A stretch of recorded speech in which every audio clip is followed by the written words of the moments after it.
Hi guys, you probably just watched the videos that Eliza just put up on handling jinx here with initially it was with the fly spray or with the fly wipe, and you could see that she didn't really like that, but a few simple techniques she started to come around. And then as Eliza was going to trim her feet, quite a few things showed up there where she didn't want to pick her feet up. Now, why is having your horse good with picking his feet up so important? You know, a lot of people think it's their farrier's job, and that is so wrong. Your farrier is not there to train your horse for you.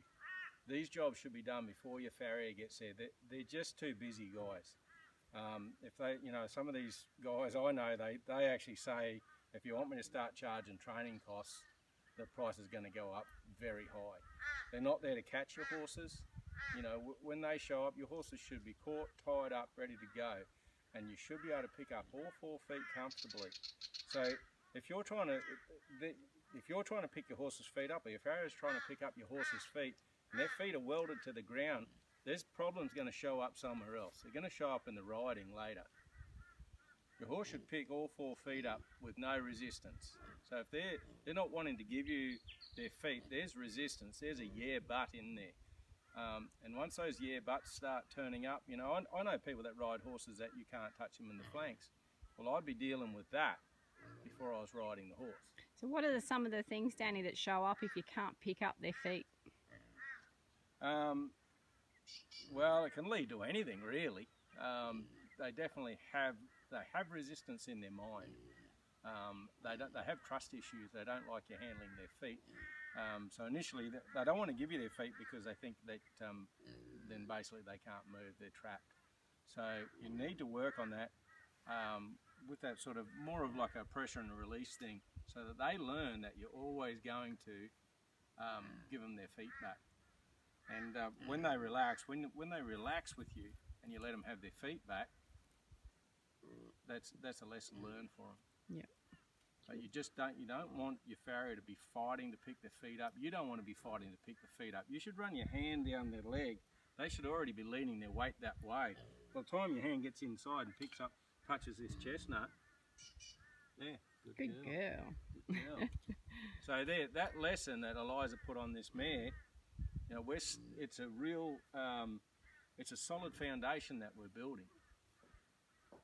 So one of the things I find is horses that don't lead near their back legs or past their flanks almost often buck. Have bucking issues. Yeah. And rearing issues. Yeah, and often horses that you can't pick up their front feet don't go forward. Yeah.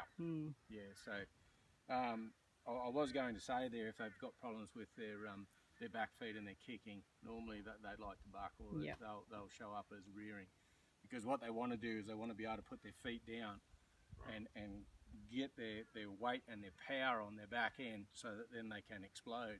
So what they're saying is, no, you're not having my foot, you're not having that, because I need it to do what I want to do. Absolutely.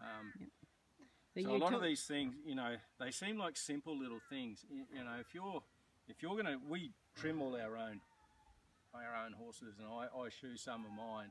I don't want to be fighting with them. You know, it's a tough enough job as it is.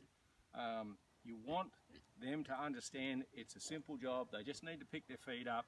They just need to be comfortable with you handling their feet. You're going to give them their feet back, and the job will be over much quicker if they work with you. Yeah. But the fact that you've worked on that also works on their mind. Yeah, I think it rolls over into so much more. Yeah, I think you nailed that when you said, you know, there's resistance in their mind. If they can't give you their feet, you got resistance in their mind, and when we're riding, that's the last thing we want. Yeah. And you really need to think about the people that are working with your horses. It's not their job to train your horse for you. Yeah. You need to do those jobs, or you need to give those horses to someone else that can train them. Yeah. Anyway, that's all I had to say on that. Thank you. Look after your farriers. Yeah, they're worth gold. Cheers. Thanks, Danny. Thanks, Jinxie.